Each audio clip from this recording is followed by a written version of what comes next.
A crise moral é a Constituição de 88. E vou começar nesse ponto, acho que dá pra gente começar com essa provocação. Toda a crise de um povo decorre da crise das suas elites. Eu não posso culpar a base da população pelo caminho, pelas direções que aquele povo toma, porque a base nunca lidera.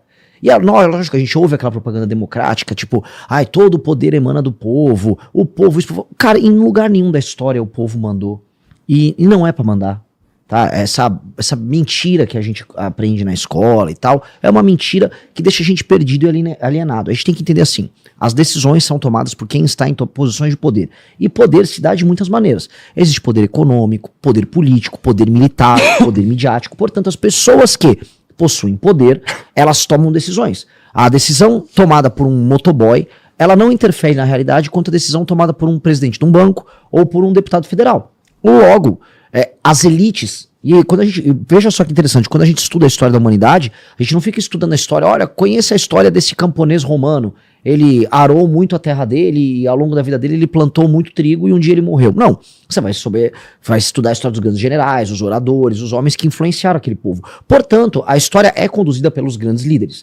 Logo, né, pra gente não, senão a gente vai ficar procurando muitas razões. Há uma crise de liderança no Brasil e essa crise vem de muito tempo.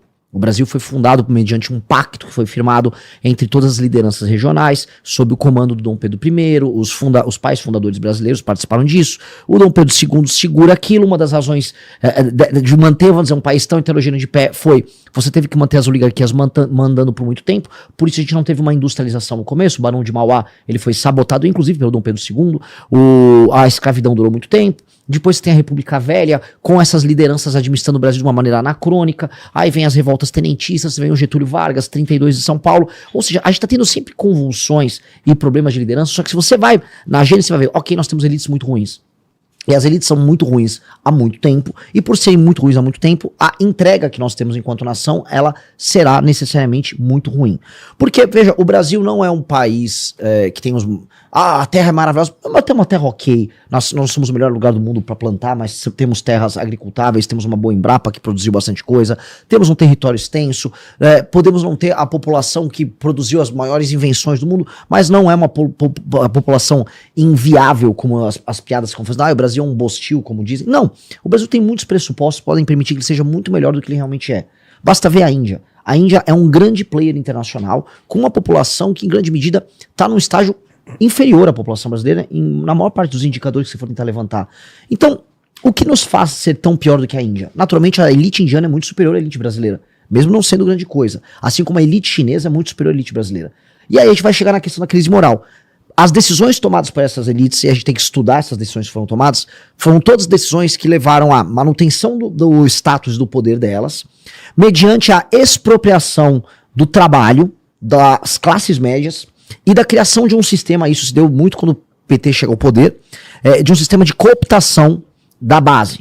Então a gente tem um país que vive uma relação, isso na ciência política chama sistema topo-base, em que o topo se relaciona com a base, ele dá um bypass no meio, e o meio acaba sustentando tudo. É por isso que o cara que é produtivo, seja assim uma pessoa que tem um emprego que é produtivo, seja um empresário, esse cara tá sempre esfolado, a base fica alienada e ela é contemplada por migalhas que são jogadas pelo topo.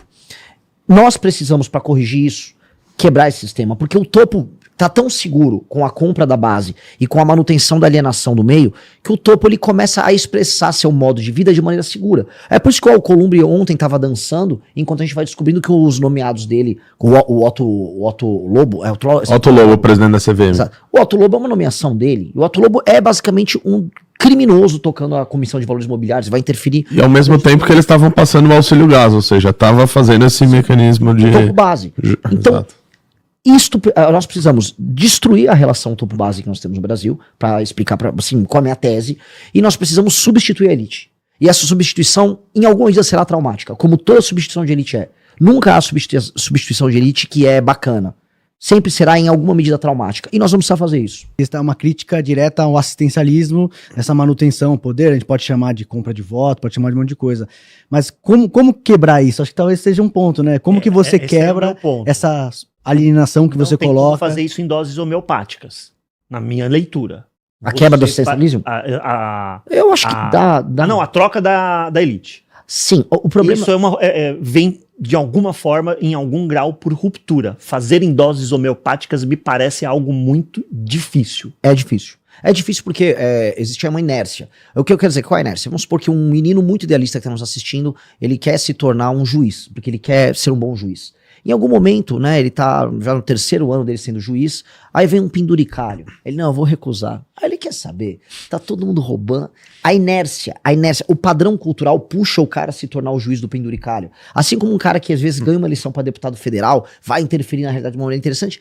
Pô, eu vou botar uma assessora gostosa aqui. Pra começar, que no primeiro concurso que ele prestar, pode ser que o prefeito da cidade dele resolva passar um amigo de alguém na frente dele no concurso. Exato. Então, na segunda vez que ele passar, ele já vai ter até um espírito de vingança com o que ele passou na primeira tentativa. Exatamente. A inércia leva a pessoa que vai pro topo a se alterar de maneira negativa. É por isso que a própria população fala assim, não acredito em político, não acredito em nada, que as pessoas vão se corromper.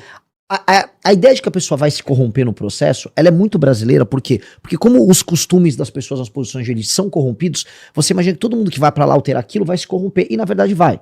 A real, a gente já tá há 11 anos nisso, boa parte dos nossos amigos, ou ex-amigos, se corromperam mesmo no processo. E é sempre pelo mesmo caminho. Pois bem, nós temos que criar instrumentos que alterem o sistema de incentivo que leva a pessoa ao topo, um novo regramento no topo, e aproveitar as falhas que existem nesse próprio mecanismo que a gente vive. Ou seja, a Constituição de 88 ela tá quebrando. Acho que a gente tá desde 2013, aquelas primeiras manifestações, vendo a febre, né? O corpo tá em febre, tá ficando doente, e a doença tá cada vez pior. A crise do Banco Master atesta assim, cara, tá com uma metástase. Então, há um espaço nesse corpo moribundo para que você, para salvar o corpo, tome medidas muito grandes. E aí muita gente vai cair nesse processo. Isso já aconteceu antes na história brasileira. Vou dar um exemplo. A República Velha cai com o golpe do Getúlio Vargas. O golpe do Getúlio Vargas, ele em si foi muito traumático. Assim como havia sido traumática, em grande medida, a queda do Império. Assim como depois é traumático a queda do João Goulart e a instauração de uma ditadura. E depois é muito traumático, quer dizer, não foi traumático, mas foi leve e gradual, a chegada do regime de 88, que é o regime que a gente vive até agora. Que é ele em si um regime muito complicado e muito ruim pra gente. Foi, de todos esses regimes, foi o regime que o Brasil menos cresceu. Olha que interessante, o regime do golpe da República Velha, o regime do Vargas, o regime da ditadura militar, em todos o Brasil cresceu e aumentou o seu espaço, sua participação no mundo, economicamente, politicamente. O regime de 88, o democrático, nossa participação, nosso poder perante o mundo diminuiu. Acho que isso diz muito sobre o modelo que a gente vive. Citou alguns eventos onde teve ali revoluções. Você acha que é por aí ou talvez nessa era de redes sociais essa ruptura possa vir com um grande apoio popular que force? Você mencionou o caso do Master e me parece talvez uma ideia. Escancarou um pouco dessa metástase que você coloca, esse espalhamento de muita gente importante resolvida. Será que esse é no início de uma revolução que aparece muita gente importante envolvida e aí a ruptura começa por aí? Ou você está falando de revoltas mesmo? Qual que é o caminho que você enxerga na prática? Tem muitos meios. Eu vou dar um exemplo. Nos Estados Unidos houve uma revolução que aconteceu sem armas e tal, que foi o governo do Roosevelt.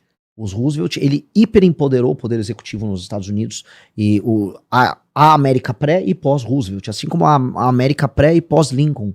Então houve grandes homens na história americana sem precisar fazer uma revolução que alteraram muito a dinâmica do Estado. E eu acho que isso pode e deve acontecer no Brasil. Eu acho que nós precisamos de uma revolução dessa. É meio que uma revolução gerencial que nós precisamos. E uma revolução que altere as dinâmicas de poder no Brasil e o sistema de incentivos. O que a gente montou um partido para resolver essa questão. Então, quando a gente fala, levantando o que vocês colocaram no começo da Helena Landau, o problema brasileiro, é uma crise moral. Sim, a crise moral é reflexo hoje. Por que essa crise moral? Porque todo mundo que está numa posição de elite, seja um magistrado que ganha um super salário, seja um vereador, seja um deputado, seja um empresário que corrompe os outros, eles estão seguros de que fazer isso não tem consequências. E essa segurança que eles têm se dá por conta de um processo histórico que levou eles a estar seguros que a população não vai se rebelar, que o sistema de justiça ou mesmo o sistema punitivo do Estado não vai pegar eles, que a imprensa em alguma medida será leniente.